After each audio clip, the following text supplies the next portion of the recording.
அமீரக உறவுகள் அனைவருக்கும் துட்டு மார்க்கெட் யூடியூப் சேனலின் அன்பு வணக்கங்கள். இன்னைக்கு டிசம்பர் 11 யுஏஇ ஷேர் மார்க்கெட்டில் நடந்த சில முக்கியமான ஈவெண்ட்ஸ் அண்ட் அப்டேட்ஸ் என்னென்னு பார்க்கலாம். இந்த வீடியோவில் நாங்கள் கொடுக்குற கண்டென்ட்ஸ் எல்லாமே எஜுகேஷனல் பர்பஸ்க்காக மட்டுமே. எந்த ஷேரையும் வாங்கவோ விற்கவோ நாங்கள் ரெக்கமெண்ட் பண்ணுறதில்ல. எங்களுடைய துட்டு மார்க்கெட் யூடியூப் சேனலை சப்ஸ்கிரைப் பண்ணி எங்களுக்கு ஆதரவு தர்ற உங்கள் ஒவ்வொருத்தருக்கும் எங்களுடைய மனமார்ந்த நன்றிகள். இன்னைக்கு அபுதாபி செக்யூரிட்டிஸ் எக்ஸ்சேஞ்ச் 10,006 புள்ளிகளில் முடிவடைஞ்சு 25 புள்ளிகள் உயர்வாயிருக்கு. துபாய் ஃபைனான்ஷியல் மார்க்கெட் 6,100 புள்ளிகளில் முடிவடைஞ்சிருக்கு. இது 23 புள்ளிகள் உயர்வு. அபுதாபி செக்யூரிட்டிஸ் எக்ஸ்சேஞ்சஸில் டாப் கெய்னர்ஸ் எந்தெந்த கம்பெனிஸ்ன்னு பார்க்கலாம். இன்சூரன்ஸ் ஹவுஸ் 0.58 திராம்ஸில் முடிவடைஞ்சிருக்கு. இது 14% உயர்வு. ஃபைனான்ஸ் ஹவுஸ் 2.19 திராம்ஸில் முடிவடைஞ்சிருக்கு. இது 10% உயர்வு. ஹயா இன்சூரன்ஸ் கம்பெனி 1.48 திராம்ஸில் முடிவடைஞ்சிருக்கு. இது 7.2% உயர்வு. பாம் ஸ்போர்ட்ஸ் 8.15 திராம்ஸில் முடிவடைஞ்சிருக்கு. இது 6% உயர்வு. ராசல் கைமா சிமெண்ட் கம்பெனி 1.05 திராம்ஸில் முடிவடைஞ்சிருக்கு. இது 5% உயர்வு. இன்றைக்கி அபுதாபி செக்யூரிட்டிஸ் எக்ஸ்சேஞ்சஸில் டாப் லாசர்ஸ் எந்தெந்த கம்பெனிஸ்ன்னு பார்க்கலாம். அராம் குரூப் 2.49 திராம்ஸில் முடிவடைஞ்சிருக்கு. இது 9% வீழ்ச்சி. ஹில்லி ஹோல்டிங் கம்பெனி 2.3 திராம்ஸில் முடிவடைஞ்சிருக்கு. இது 8.7% வீழ்ச்சி. ஆனான் இன்வெஸ்ட்மெண்ட் கம்பெனி 1.4 திராம்ஸில் முடிவடைஞ்சிருக்கு. இது 7.2% வீழ்ச்சி. அல்சேர் மெரைன் ப்ராடக்ட்ஸ் கம்பெனி 2.66 திராம்ஸில் முடிவடைஞ்சிருக்கு. இது 3.6% வீழ்ச்சி. அலஃப் எஜுகேஷன் ஹோல்டிங் கம்பெனி 1.07 திராம்ஸில் முடிவடைஞ்சிருக்கு. இது 2% வீழ்ச்சி. இன்னைக்கு துபாய் ஃபைனான்ஷியல் மார்க்கெட்டில் டாப் கெய்னர்ஸ் எந்தெந்த கம்பெனிஸ்ன்னு பார்க்கலாம். சிமெரா S&P UAE ETF 7.8 திராம்ஸில் முடிவடைஞ்சிருக்கு. இது 14% உயர்வு. பப்ளிக் வேர்ஹவுசிங் கம்பெனி 1.8 திராம்ஸில் முடிவடைஞ்சிருக்கு. இது 11% உயர்வு.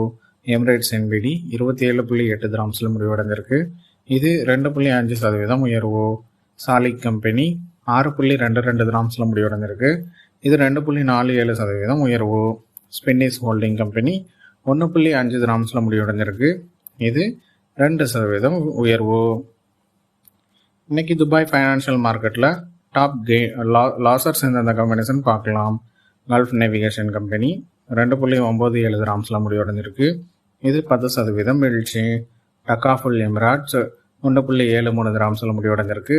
இது 4.42% வீழ்ச்சி. எக்திதாப் ஹோல்டிங்ஸ் 0.52 திராம்ஸில் முடிவடைஞ்சிருக்கு. இது 3.6% வீழ்ச்சி. எமிரேட்ஸ் ரீம் இன்வெஸ்ட்மெண்ட் கம்பெனி 2.6 திராம்ஸில் முடிவடைஞ்சிருக்கு. இது 3.3% வீழ்ச்சி. நேஷனல் இண்டஸ்ட்ரீஸ் கம்பெனி 3.25 திராம்ஸில் முடிவடைஞ்சிருக்கு. இது 3% வீழ்ச்சி. இன்றைக்கி ஷேர் மார்க்கெட்டில் நடந்த சில முக்கியமான ஈவெண்ட்ஸ் அண்ட் அனௌன்ஸ்மெண்ட்ஸ் என்னென்னு பார்க்கலாம். FEB செக்யூரிட்டிஸ் சில கம்பெனிஸுக்கு சில buy rating and hold rating கொடுத்துருக்காங்க. அது என்னென்ன கம்பெனிஸ் என்ன ரேட்டிங்னு பார்க்கலாம். NMDC எனர்ஜிக்கு பை ரேட்டிங் கொடுத்துருக்காங்க. இதோடைய கரண்ட் மார்க்கெட் ப்ரைஸ் 2.4 திராம்ஸில் இருக்குது. இதோடைய டார்கெட் ப்ரைஸ் 2.77 திராம்ஸ். அல்ஃபா தாபிக்கு ஹோல்ட் ரேட்டிங் கொடுத்துருக்காங்க. இதோடைய current market price 10 dirhams 40 fils. இதோடைய டார்கெட் ப்ரைஸ் 12 திராம்ஸ் 75 ஃபில்ஸ். 2.0க்கு ஹோல்ட் ரேட்டிங் கொடுத்துருக்காங்க. இதோடைய current market price 2 dirhams 77 fils. இதோடைய target price 3.3 dirhams 41 fils. ADNOC logistics and services company அவங்களுடைய 4வது புது கப்பல் ஒன்று அவங்க டெலிவரி எடுத்திருக்கான்னு சொல்லி அனௌன்ஸ் பண்ணியிருக்காங்க.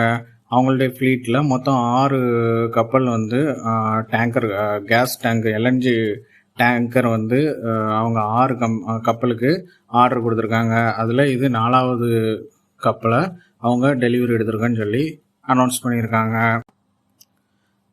நேற்று நடந்த மிடில் ஈஸ்ட் கேஸ் கான்ஃபரன்ஸில் மிடில் ஈஸ்டில் முக்கியமான 150 ஆயில் அண்ட் கேஸ் கம்பெனிஸுடைய எக்ஸிக்யூட்டிவ்ஸ் கலந்துருக்காங்க. அவங்க எல்லாருமே சேர்ந்து ஒரு எவாலுவேஷனுக்கு வந்திருக்காங்க. என்ன எவாலுவேஷன்னா, அடுத்த 4 வருஷத்துக்கு $200 பில்லியன் இன்வெஸ்ட் பண்ணாதான் யூஏஇயில் உள்ள மிடில் ஈஸ்டில் உள்ள நேச்சுரல் கேஸ் ப்ரொடக்ஷனை வந்து 30% அதிகரிக்க முடியும்னு சொல்லி அவங்க வந்து சொல்லியிருக்காங்க. EDCB ஒரு அனௌன்ஸ்மெண்ட் கொடுத்துருக்காங்க. அவங்களுடைய ரைட்ஸ் இஷ்யூ வந்து முடிச்சிருக்காங்க. 6.1 பில்லியன் திராம்ஸுக்காக ஆன அவங்களோட ரைட்ஸ் இஷ்யூவை நேரத்தோட கம்ப்ளீட் பண்ணியிருக்காங்க. இன்றைக்கி அவங்க ரைட்ஸ் இஷ்யூ சப்ஸ்கிரைப் பண்ணவங்களுக்கு வந்து அலாட்மெண்ட் லெட்டர் வந்து போயிருக்கு. அபுதாபி ஃபைனான்ஸ் வீக்கில் ஃபின்டெக் அபுதாபி வந்து ஒரு பாயிண்ட்டை ரைஸ் பண்ணியிருக்காங்க. என்னென்னா, இனி வந்து அபுதாபியில் வந்து அப்கமிங் புதிய இயரால் வந்துட்டு ஃபைனான்ஸ் எல்லாமே வந்து புதிய இனோவேஷன்லேயும் டிஸ்ரப்ஷன்லேயும் தான் வந்து மூவ் ஆகுன்னு சொல்லி அவங்க ஒரு அனௌன்ஸ்மெண்ட் கொடுத்துருக்காங்க. அட்னாக் டிஸ்ட்ரிபியூஷனும் ஃபர்ஸ்ட் அபுதாபி பேங்க் மற்றும் மாஸ்டர் கார்டு சேர்ந்து ஒரு கிரெடிட் கார்டு லான்ச் பண்ணியிருக்காங்க. இது என்னென்னா, யூஏஇலேயே மேக்ஸிமம் ரிவார்டு கொடுக்குற கிரெடிட் கார்டுன்னு அவங்க சொல்லியிருக்காங்க. இது இதுக்கெல்லாம் ரிவார்டு அவங்களுக்கு கிடைக்கும்னா, இந்த கிரெடிட் கார்டு யூஸ் பண்ணும்போது பார்க்கிங் பேமெண்ட்டுக்கோ டோல் பேமெண்ட்டுக்கோ இல்லை டொமஸ்டிக் பேமெண்ட்ஸ் எதாக இருந்தாலும் இன்க்ளூடிங் கிராசரிஸுக்காகவும் நீங்கள் பே பண்ணிங்கன்னா அந்த அமௌண்ட்டுக்கும் சேர்ந்து உங்களுக்கு வந்து ரிவார்ட் பாயிண்ட்ஸ் ஆட் ஆகும்னு சொல்லியிருக்காங்க. இந்த பாயிண்ட்ஸு எங்கெங்கெல்லாம் ரிடீம் பண்ண முடியும்னா, ஃபியூயல் ஃபில் பண்ணும்போதோ, EV சார்ஜ் பண்ணும்போதோ, கார் கேரில் கொண்டு போய் யூஸ் பண்ணும்போதோ, அப்படி இல்லைன்னா ஓயாசிஸ் பை அட்னாக் ப்ராடக்ட்ஸு, அட்னாக்குடைய ஓயாசிஸ் ஃபியூயல் ஃபில்லிங் ஏரியாவில் இருக்கிற அந்த ஸ்டோர்ஸில் போயிட்டு நீங்கள் எந்த பொருட்கள் வாங்கும் போதுமே இந்த கிரெடிட் கார்டில் உள்ள ரிடீம் பாயிண்ட்ஸை ரிடீம் பண்ண முடியும்னு சொல்லி அனௌன்ஸ் பண்ணியிருக்காங்க. ஆட்டோ மெக்கானிக்கா துபாய் 2025 வந்து அவங்களோட 5th எடிஷன் ஆஃப் அவார்ட்ஸ் வந்து நேற்று வந்து எல்லாருக்கும் டிஸ்ட்ரிபியூட் பண்ணியிருக்காங்க. இது 15 வேரியஸ் கேட்டகரிஸில் வந்து அவார்டு வந்து கொடுத்துருக்காங்க. இந்த அவார்ட்ஸ் டிஸ்ட்ரிபியூஷன் ஃபங்க்ஷனு நேற்று துபாயில் நடந்திருக்குது. அது மட்டும் இல்லாமல் அடுத்த வருஷத்துக்கான ஆட்டோ மெக்கானிக்கா 2026 வந்து துபாய் எக்ஸ்போ சென்டரில் வந்து எக்ஸ்போ சிட்டியில் வச்சு நடைபெறும்னு சொல்லி அனௌன்ஸ் பண்ணியிருக்காங்க. தனா கேஸ் ஒரு அனௌன்ஸ் கொடுத்துருக்காங்க. என்னென்னா, ஈஜிப்டில் உள்ள ஒரு வெல்லில் ஒரு எண்ணெய் கிணறுல வந்து அவங்களுக்கு வந்து புதுசாக கேஸ் வந்து கிடச்சிருக்குன்னு சொல்லி அனௌன்ஸ் பண்ணியிருக்காங்க. இதோடைய வேல்யூ வந்து இதில் இருக்கிற ரிசர்வில் உள்ள கேஸுடைய வேல்யூ வந்து ஆல்மோஸ்ட் 15 to 25 பில்லியன் கியூபிக் ஃபீட்டாக இருக்குன்னு சொல்லி அவங்க எஸ்டிமேட் பண்ணியிருக்காங்க. இது வந்து தனா கேஸுக்கு வந்து ஒரு ஆட் ஆனாக இருக்குன்னு சொல்லி அவங்களுடைய டெவலப்மெண்ட்டுக்கு ஒரு ஆட் ஆனாக இருக்குன்னு சொல்லி அவங்க அனௌன்ஸ் பண்ணியிருக்காங்க. Dubai national insurance and reinsurance company அவங்களுடைய சிஇஓவாக இருந்த AR ஸ்ரீனிவாசன் ரிசைன் பண்ணியிருக்காங்கன்னு சொல்லி அனௌன்ஸ் பண்ணியிருக்காங்க. பிரிட்டிஷ் யூனிவர்சிட்டி இன் துபாய் வந்து ஒரு அனௌன்ஸ்மெண்ட் கொடுத்துருக்காங்க.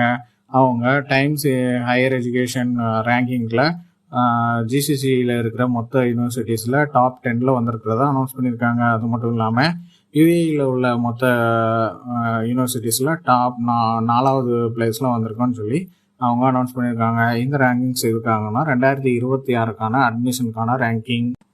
இன்றைக்கி ஓவராலாக எல்லா கல்ஃப் மார்க்கெட்ஸுமே ஒரு பாசிட்டிவ் நோட்டில் தான் க்ளோஸ் ஆகிருக்கு. என்ன காரணம்னா, நேற்று யுனைடெட் ஸ்டேட்ஸில் ஃபெடரல் பேங்க்கு அவங்களுடைய இன்ட்ரெஸ்ட் ரேட்டை வந்து 25 பேசிஸ் பாயிண்ட்ஸாக கட் பண்ணியிருக்காங்க. அதனால் இங்கே யூஏஇயில் மட்டும் இல்லாமல் கல்ஃபில் உள்ள எல்லா பேங்க்ஸுமே சென்ட்ரல் பேங்க்ஸுமே அவங்களுடைய இன்ட்ரெஸ்ட் ரேட்டை வந்து 25 பேசிஸ் பாயிண்ட்டு கட் பண்ணியிருக்காங்க. இதனால் லிக்விடிட்டி அதிகரிக்குன்னு சொல்லி அந்த காரணத்தினால மோஸ்ட் ஆஃப் கல்ஃப் மார்க்கெட்ஸ் எல்லாமே பாசிட்டிவில் முடிவடைஞ்சிருக்குது. அவ்வளோதாங்க இன்றைக்கி என்னுடைய கண்களுக்கு எட்டிய சில முக்கியமான யூஏஇ ஷேர் மார்க்கெட் ரிலேட்டடான அப்டேட்ஸ். இந்த வீடியோ உங்களுக்கு பிடிச்சிருந்தா எங்களுடைய தொட்டு மார்க்கெட் யூடியூப் சேனலில் சப்ஸ்கிரைப் பண்ணுங்கள். உங்களோட ஃப்ரெண்ட்ஸ் அண்ட் ஃபேமிலிஸுக்கு ஷேர் பண்ணுங்கள்.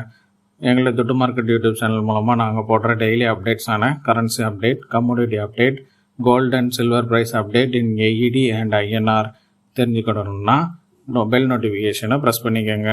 தேங்க்யூ ஃபார் வாட்சிங் த வீடியோ.